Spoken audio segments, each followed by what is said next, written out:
Happy iPhone season 2025. Apple just had their announcement for the iPhones, the Apple Watches, along with some other kind of features and stuff. But what I wanted to do is collect all my thoughts, put it on video, and then just share some of my reactions to it. Spoiler alert, it's going to be a short list this time. The Apple Watch SE. This thing basically got the S10 chip, and you got some gesture controls like what we've seen on the Apple Watch Ultra series.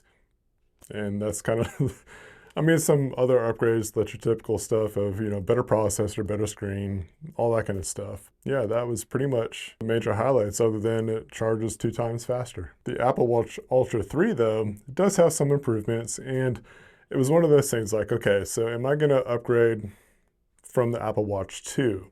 Last year, you just got the black version. That's all that we got. It was just a color change or option, not a change. But this time, same color options basically, and some improvements. You got a bigger screen, and you got a thinner border, a better refresh rate, but you do get satellite connectivity, or I guess better satellite connectivity that we had before. So if you're stranded or if you don't have cell signal, you're going to have some satellite connectivity versus just like a SOS. So with that said, you got a new radio, which is supposedly be able to reach way further than what I did before. So I do like those kind of upgrades. I think it does make it to where, I mean, it's an expensive watch. It's $800, but you're getting some features that make this thing way more than just your typical Apple Watch.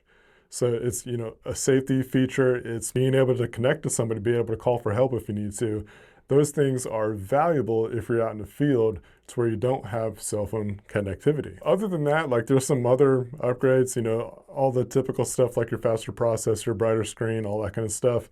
You got some different Apple Watch band options now. That's great, but I love Nomad, and that's the wristbands that I'm gonna have pretty much every single time now. Like I got the metal bands, I got the sports stuff, the rugged, leather, literally you could go to Nomad and get everything that you want as far as a wristband goes. I'll put a link in the description or a QR code on the screen so you can scan. I love Nomad products. It's my favorite. They've been around the channel since the start of it, and I'm on a tangent about Nomad for whatever reason. I'm just a big fan. I like Nomad stuff, and I think that they provide an excellent quality product. They didn't pay me to say that, but I do make a commission from the sales I make, so help your brother out, right? iPhone 17. Okay, so iPhone 17, you got 4 different models to choose from. You got your regular iPhone 17, iPhone 17 Air, iPhone 17 Pro, and iPhone 17 Pro Ultra. Which one's for you? Like, I'm a little bit intrigued about the Air, and I'll get into that in a second. I kind of wish that there was just the iPhone Air and then the Pro, and just let the regular iPhone be the SE version. I don't know, so many options these days. And then there's rumor next year that there's gonna be a foldable. So there's gonna be 5, potentially 6 different iPhone models next year, because if they do actually come out with an SE version later on or something, that's a lot to choose from. Talking about just the iPhone 17, other models we'll get to in another segment. But the iPhone 17, you got a 6.3-inch display this time. Of course, it's brighter. And you got some different materials that are used this time on the iPhone, which actually kind of stand out to me a bit more than what we were used to before. You're gonna have more anti-reflective screens, which is great because I actually use a matte screen protector on all my stuff, and I love that look so much more than the glossy glass. And it's gonna be stronger. So more about the screen, it's got ProMotion, which has got 120 Hertz refresh rates, and it goes from 1 to 120, so it's dynamically choosing what you are needing to see at the time, or what they think you should see, with 3000 nits of brightness. The A19 chip allows some more AI features to where, you can have some good performance with things like live translation.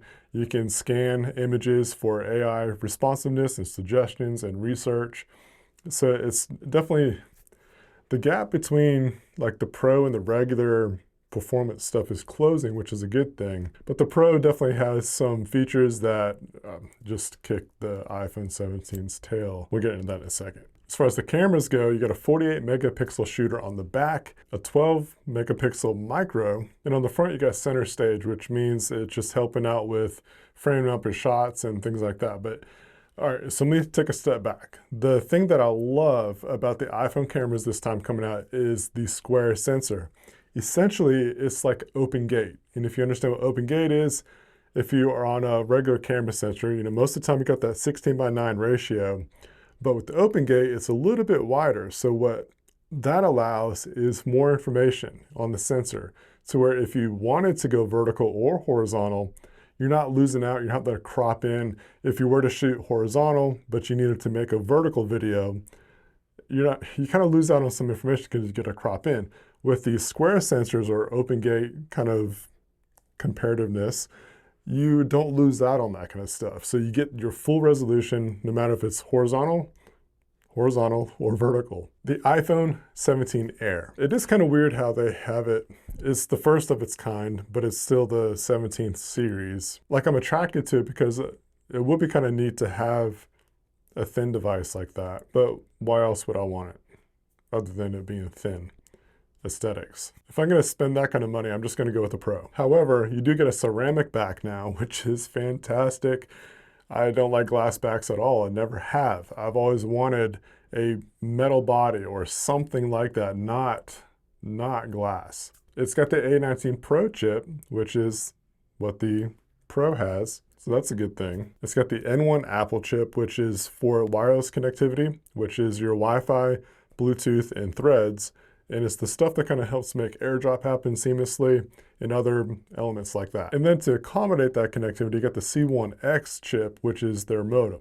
And that's going to help out, again, with better connections. This has a 48 megapixel all-in-one camera. So basically, it's a multifunctional camera lens that you're going to be able to get your normal shots, your wide, and also your telephoto. Pretty cool thing that they announced was like the dual video capture. So you can be at a sports event or something and you want to record your reaction for some reason and the action at the same time. So you can be filming that.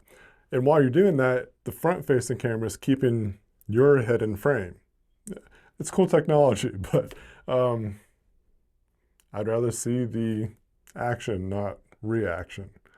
Although I'm making a reaction video. All right, on to the iPhone 17 Pro and the Pro Max. And they said 4 different models. The Max is basically a bigger version of the Pro. And that's a good thing because you're not losing out on features when you get a smaller device, physically smaller device. I love how they changed that kind of dynamic last year. So when we talk about features, other than the screen size and stuff like that, I mean, the Max, you just literally get a bigger phone, bigger battery. Done. However, the material of the iPhone itself is changing. It's aluminum with a unibody build design. I like this. It's way better than glass backs. I could not stand it when phones started being made of glass, like on the back side. Obviously, the screen's gonna be glass, but goodness gracious, much better build quality to me. It's got a new thermal system, which is gonna help with heat dispersion. I'm glad I got that word right because I struggle with it at times, but it's going to basically help keep the performance up so that way if you are doing heavier tasks, the heat is dispersed into different parts away from the important areas of the phone build design. So that leads into like a better vapor chamber and just the performance. So if you're into gaming or myself, like I'm using my phone for a lot of like video production type stuff. So, I mean, as a matter of fact, right now, I'm using it as a monitor and press record with filming myself. Color-wise, this is where I was kind of bummed out. You're going to get basically white, orange, and a dark blue. There's no black one this time. So I'm really torn on what color I'm going to get. Usually my default is to just go back to the white models, silver, but it's like I got a black Apple Watch Ultra. I plan to get the Ultra 3, probably in black. I don't know what Pro color I want to get. What color do you want to get? Because I'm really torn. Like, they all look good, but black is just my aesthetic. My wardrobe is all black. The color that I put into I don't know, I'm getting on this tangent, but my hat, shoes, sometimes like watch will be the color splash that I have in my wardrobe. But I really like just the blacked out edition watch. Most of the time I have a case on my phone anyways. The iPhone 17 Pro camera. This is probably the more exciting part for me. You get a lot of the same improvements of what we had last time. You get better Apple log, those kind of shooting, recording formats and codecs. But what I was really impressed with was that all the cameras on the back are going to be 48 megapixels. That's huge because no matter what camera that you use, you're not losing out on megapixels. So that's really cool to me that, whether it's the wide shot, a micro shot, or a telephoto shot, you're using a 48 megapixel lens. And each sensor is that square sensor that we just talked about in other previous models. And all the sensors are the Fusion ones, so square. With that square sensor, you can hold the phone in any orientation that you want, and you can choose if it's going to be vertical or horizontal. So it's just really cool that you don't have to flip your phone around in different ways just to get a particular kind of shot. You just hold the camera whatever way that you want. The other cool thing is that you got Genlock that's integrated with this, so you can have all kinds of creative avenues that way. You got some support with Blackmagic camera and also Final Cut Pro. Really neat that they're integrating these professional features into a freaking phone. They did tout that they used an iPhone for filming the event. I would love to see that BTS because, in the past, you're using an iPhone, but then you got all kinds of stuff connected to it to get the image, which is fine. But don't make it look like they just held up a phone and started filming. That wasn't the case. Another big thing, and which was appreciated, was that the price points stayed the same as last year. There was no price hike or increase, which is fantastic because this economy, man, it seems like everything's just getting more and more expensive. So I do appreciate Apple at least keeping it not increasing. What they did increase though was a 2 terabyte internal storage option. That's huge. I probably won't get that one, but goodness gracious, if you want that much storage, you have 2 terabytes worth that you could get. That's awesome. All right, so that's some of the things that stuck out to me the most about this whole Apple event, some of the things I'm looking forward to, and then some of the things I'm just like, okay. And just wanted to share my thoughts. Let me know what your thoughts are down in the comments. I'm looking forward to getting the new iPhone soon in the mail and start tinkering away at content. I love using my phone for stuff. I use it as a daily tool for a lot of stuff, and it makes a huge difference in just my workflow and my creative avenues that I do. So I'm looking forward to using these phones, upgrading to the Apple Watch Ultra 3. I didn't know if I was going to upgrade or not, but I feel like I will because I do want that bigger screen and some of those connectivity options. I plan to be out on the trails with my new Jeep Gladiator and just getting into the wilderness, and stuff happens, and just being ready, prepared, and having options, not just one way of communicating with the outside world if I needed to, but there's just all kinds of stuff. Okay, who's excited? I am.